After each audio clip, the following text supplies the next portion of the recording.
राजस्थान का इतिहास एवं संस्कृति, क्लास 10th की बुक है, बहुत शानदार बुक है। और ये दूसरा चैप्टर है राजस्थान के प्रमुख संत एवं लोक देवता, इसका पहला पार्ट है। और यहाँ अध्ययन करेंगे गोगाजी, तेजाजी, पाबूजी, देवनारायण जी, मल्लीनाथ जी, रामदेव जी, मेहाजी मंगलिया जी, हरबू जी। प्रमुख लोक देवताओं के बारे में बहुत ही महत्वपूर्ण फैक्ट दिए गए हैं, इसलिए आपसे रिक्वेस्ट है कि आप पूरा वीडियो जरूर देखें। ये सभी प्रतियोगी परीक्षाओं के लिए बहुत ही महत्वपूर्ण टॉपिक्स है। तो शुरू करते हैं राजस्थान के प्रमुख संत एवं लोक देवता, पहला पार्ट। जितने भी इंपॉर्टेंट फैक्ट दिए गए हैं सारे के सारे मैंने यहाँ से लिए हैं। इंपॉर्टेंट फैक्ट्स, 13वीं सदी से राजस्थान में इस्लाम के प्रवेश एवं तुर्क आक्रमणों के कारण राजस्थान के जनजीवन में एक नवीन परिवर्तन दृष्टिगोचर होता है। और इसी कालखंड में राजस्थान में कुछ ऐसे महान व्यक्तियों ने जन्म लिया जिन्होंने अपने आचरण एवं दृढ़ता से समाज को एक नई राह दिखाई। आमजन ने इनकी दिखाई राह का न केवल अनुसरण किया वरन इन्हें देवता तुल्य मानते हुए इन्हें लोक देवता एवं लोक संत का दर्जा प्रदान किया। यहाँ पर देखिए, पाबू हरबू रामदे मांगलिया मेहा, पांचू पीर पधारजो गोगाजी जेहा। राजस्थान में प्रमुख 5 लोक देवता पीर माने गए हैं, पाबू जी, हरबू जी, रामदेव जी, मांगलिया मेहा जी और गोगा जी। गोगा जी का नाम राजस्थान के 5 पीरों में बड़ी श्रद्धा से लिया जाता है। गोगा जी गोरखनाथ पे महमूद गजनबी के समकालीन थे। इंपॉर्टेंट क्वेश्चन यहाँ पर बन सकता है। गोगा जी गोरखनाथ एवं महमूद गजनबी के समकालीन थे। गोगा जी के पिता का नाम जेवर और माता का नाम बाछल था। गोगा जी का पिता जेवर और माता बाछल थी। गोगा जी का अपने मौसेरे भाइयों अर्जन और सुजन के साथ संपत्ति विवाद चल रहा था। संपत्ति विवाद चल रहा था गोगा जी का अपने मौसेरे भाइयों अर्जन और सुजन के साथ। अर्जन और सुजन द्वारा मुसलमानों की फौज लाकर गोगा जी की गायों को घेर लेने के कारण इनका गोगा जी के साथ भीषण युद्ध हुआ था और इसमें अर्जन सुजन के साथ गोगा जी भी वीर गति को प्राप्त हुए थे।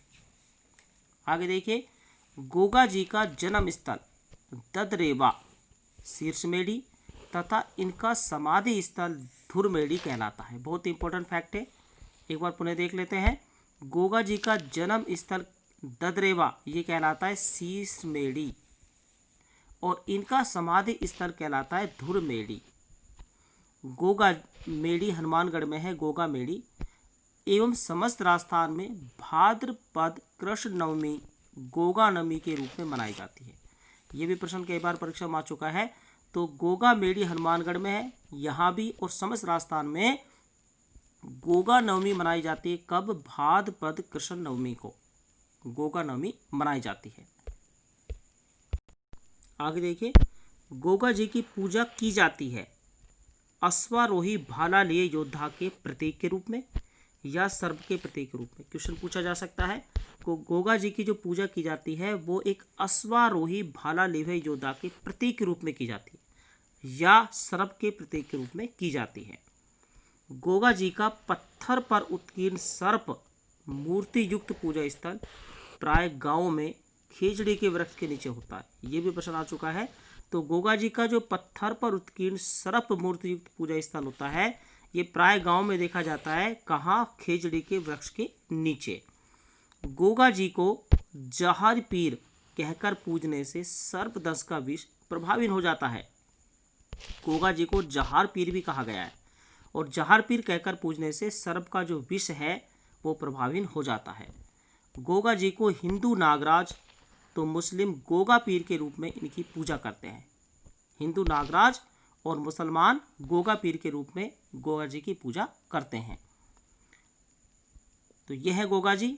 और अब हम अध्ययन करेंगे वीर तेजा जी के बारे में। वीर तेजा का जन्म खड़नाल नागौर खड़नाल गांव के ताहड़ जी के यहाँ माघ शुक्ल चतुर्दशी को 1073 ईस्वी में हुआ था। ये फैक्ट याद रखना है।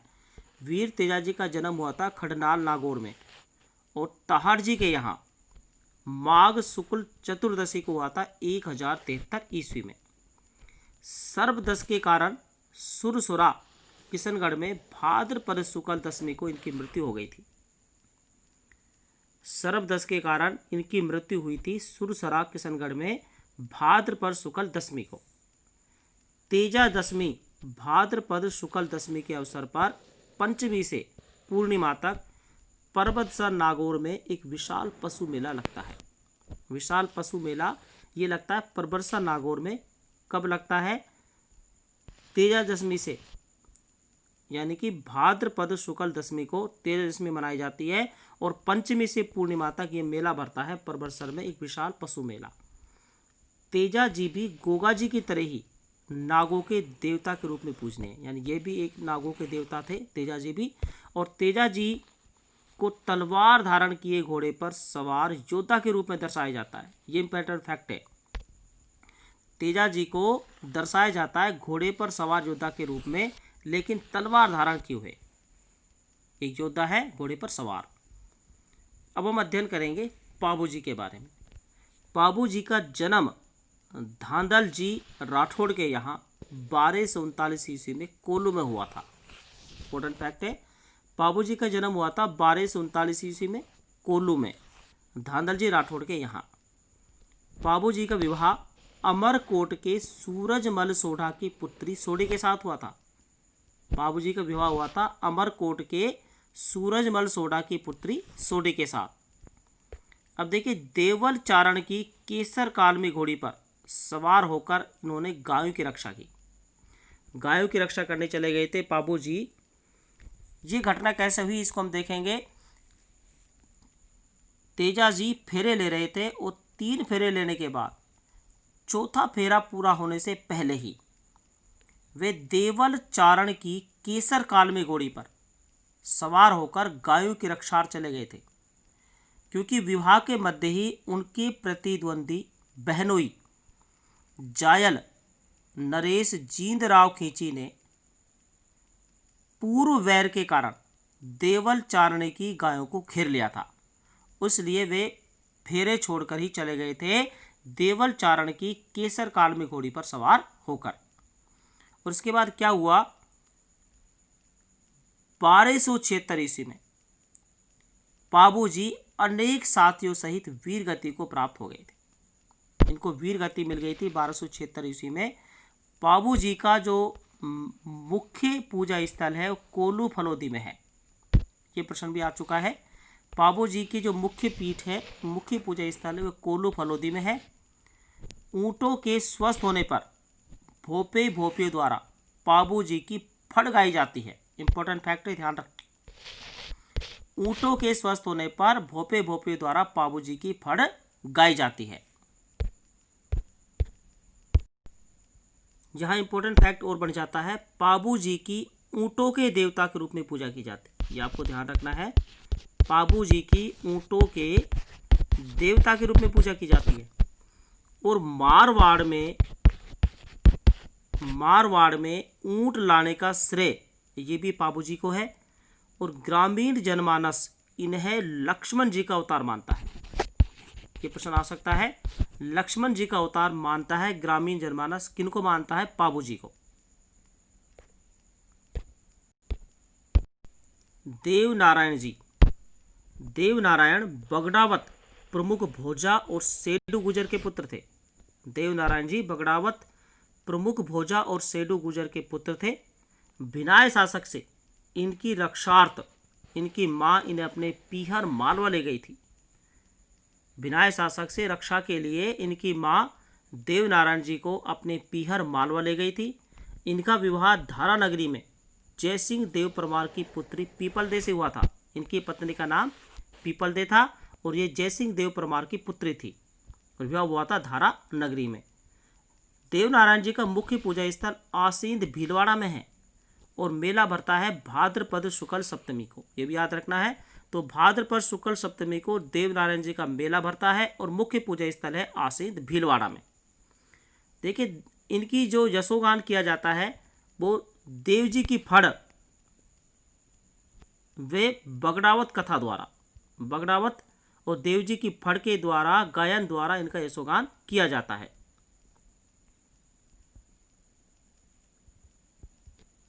अध्ययन करेंगे मल्लीनाथ जी का। मल्लीनाथ जी का जन्म 1358 ईस्वी में हुआ और मारवाड़ के रावल सलखा और जानी दे के बड़े पुत्र के रूप में इनका जन्म हुआ था 1358 ईस्वी में। 1374 ईस्वी में महबा के स्वामी बने। इनके चाचा कान्हड़ देव की मृत्यु हो गई थी और चाचा कान्हड़ देव की मृत्यु के बाद मल्लीनाथ जी 1374 ईस्वी में महबा के स्वामी बन गए थे। 1378 ईस्वी में फिरोज तुगलक के मालवा सूबेदार निजामुद्दीन की सेना को इन्होंने मार गिराया था। बहुत अच्छा फैक्ट है। 1378 ईस्वी में फिरोज तुगलक के मालवा सूबेदार निजामुद्दीन की सेना को इन्होंने हरा दिया था, भगा दिया था। 1389 ईस्वी में उगमसी भाटी के शिष्य बन गए थे और अपनी रानी रूपा दे की प्रेरणा से मल्लीनाथ जी 1389 ईस्वी में उगमसी भाटी के शिष्य बन गए थे। 1399 ईस्वी में क्या हुआ, चैत्र शुक्ल द्वितीया को 1399 ईस्वी में चैत्र शुक्ल द्वितीया को इनका देहावसान हो गया। 1399 ईस्वी में चैत्र शुक्ल द्वितीया को उनकी मृत्यु हो गई थी। इससे पहले 1399 ईस्वी में एक वृहत हरि कीर्तन का इन्होंने आयोजन करवाया था। वृहत हरि कीर्तन का आयोजन करवाया था 1399 ईस्वी में और 1399 ईस्वी में इनकी मृत्यु हो गई थी। लूनी नदी के तटवर्ती तिलवाड़ा बाड़मेर में इनका मंदिर बना हुआ है, जहां चैत्र कृष्ण एकादशी से चैत्र शुक्ल एकादशी तक विराट पशु मेला लगता है। ये अच्छा फैक्ट है। तो चैत्र कृष्ण एकादशी से चैत्र शुक्ल एकादशी तक विराट पशु मेले का आयोजन होता है और लूनी नदी के तटवर्ती तिलवाड़ा बाड़मेर में। आगे देखिए, एक अच्छा फैक्ट और है। जोधपुर के पश्चिमी परगने का नामकरण इन्हीं के नाम पर मालानी किया गया था। यह अच्छा प्रश्न आ सकता है। जोधपुर के पश्चिमी परगने का नामकरण जो है मल्लीनाथ जी के नाम पर ही किया गया था, मालानी। ये प्रश्न आ सकता है। आगे देखिए, रामदेव जी का जन्म ऊंडू का समेर गांव में हुआ था, शिव तहसील बाड़मेर में। इनके पिता तंवर वंशीय अजमाल जी और माता मैनादे थे। रामदेव जी को मल्लीनाथ जी के समकालीन माना जाता है। ये प्रश्न अच्छा है। रामदेव जी को मल्लीनाथ जी के समकालीन माना जाता है। रामदेव जी का विवाह अमरकोट के दलजी सोडा की पुत्री नेतलदे से हुआ था। रामदेव जी का विवाह हुआ था अमरकोट के दलजी सोडा की पुत्री नेतलदे से। अपनी भतीजी को पोकरण दहेज में देने के बाद इन्होंने रामदेवरा यानी रूणेचा गांव बसाया था। रामदेव जी ने अपनी भतीजी को पोकरण दहेज में दे दिया था और इसके बाद इन्होंने रामदेवरा या रूणेचा गांव बसाया था। रामदेवरा में ही रामदेव जी ने 1458 ईस्वी में भाद्रपद शुक्ल एकादशी को जीवित समाधि ली थी। रामदेव जी ने रामदेवरा में 1458 ईस्वी में जीवित समाधि ली थी भाद्रपद शुक्ल एकादशी को। रामदेवरा में भाद्रपद शुक्ल द्वितीया को विशाल मेला लगता है। तो रामदेव जी का जो विशाल मेला लगता है रामदेवरा में लगता है। कब लगता है? भाद्रपद शुक्ल द्वितीया को। और इस मेले की प्रमुख विशेषता क्या है? इस मेले को सांप्रदायिक सद्भाव जो है का मेला माना जाता है। ये प्रश्न भी आ चुका है। तो सांप्रदायिक सद्भाव इस मेले की मुख्य विशेषता है। हिंदू इनकी आराधना करते हैं श्री कृष्ण का अवतार मानकर और मुसलमान इनकी आराधना करता है रामसा पीर मानकर। और वृक्ष के नीचे पगलिये बनाए जाते हैं और ये जो पगलिये बनाए जाते हैं ये स्थान थान कहलाते हैं। ये भी आपको फैक्ट याद रखना है। रामदेव जी द्वारा कामड़िया पंथ की स्थापना की गई थी। ये भी अच्छा फैक्ट है। कामड़िया पंथ की स्थापना की गई थी रामदेव जी द्वारा। आगे देखिए, रामदेव जी के मेले में तेहरे ताली नृत्य प्रस्तुत किया जाता है। तेहरे ताले नृत्य ये किस लोक देवता के मेले में आयोजित किया जाता है? तो रामदेव जी के मेले में आयोजित किया जाता है तेहरे ताले नृत्य। इसके बारे में अध्ययन करेंगे मेहाजी मांगलिया के बारे में। मेहाजी मांगलिया राजस्थान के पंचपीरों में गिने जाते हैं और ये राव चूंडा के समकालीन थे। इनका जन्म हुआ था पंवार क्षेत्रीय परिवार में और इनका पालन पोषण ननिहाल मांगलिया गोत्र में हुआ था। तो इसी कारण इनको मेहाजी मांगलिया कहा जाता है। जैसलमेर के राव राणक देव भाटी से युद्ध करते हुए मेहाजी मांगलिया वीरगति को प्राप्त हुए थे। जैसलमेर के राव राणक देव भाटी से युद्ध करते हुए इनको वीरगति प्राप्त हुई थी। इनका स्वाभिमानी स्वभाव था। बापणी में इनका मंदिर है जहां भाद्रपद कृष्णा अष्टमी को मेला भरता है। तो मेहाजी मांगलिया का जो मंदिर है वो बापणी में है और मेला भरता है भाद्रपद कृष्ण अष्टमी को। मेहाजी मांगलिया अच्छे शकुन शास्त्री थे। हरबूजी भूंडेल शासक सांकला के पुत्र और राव जोधा के समकालीन थे। अच्छा प्रश्न बन रहा है। तो राव जोधा के समकालीन थे हरबूजी और भूंडेल नागौर शासक सांकला के पुत्र थे। हरबूजी हर भम जाल में रामदेव जी की प्रेरणा से इन्होंने अस्त्र शस्त्र त्याग दिया था और उनके गुरु बालीनाथ से दीक्षा ली थी। तो हरबूजी ने दीक्षा ली थी बालीनाथ जी से। इनका प्रमुख स्थान बेंगटी फलोदी में है। हरबूजी का प्रमुख स्थान बेंगटी फलोदी में है। मनोती पूर्ण होने पर हरबूजी गाड़े की पूजा अर्चना की जाती है। जिनकी मनोती पूर्ण हो जाती है श्रद्धालु यहाँ इनके मंदिर में आते हैं और वहाँ स्थापित हरबूजी की गाड़े की पूजा अर्चना करते हैं। तो ये थे राजस्थान के प्रमुख लोक देवता। इसके बाद एक फैक्ट और जान लेते हैं। अकबर के चित्तौड़गढ़ दुर्ग पर आक्रमण के समय अपूर्व वीरता और साहस दिखाने वाले कल्लाजी की मेवाड़ अंचल में 4 हाथों वाले लोक देवता के रूप में पूजा की जाती है। कल्लाजी मेवाड़ अंचल में 4 हाथों वाले लोक देवता के रूप में प्रसिद्ध है और मान्यता है कि सिर कटने के बाद भी कल्लाजी का धड़ मुगलों से लड़ता हुआ रूंडेला तक पहुंच गया था।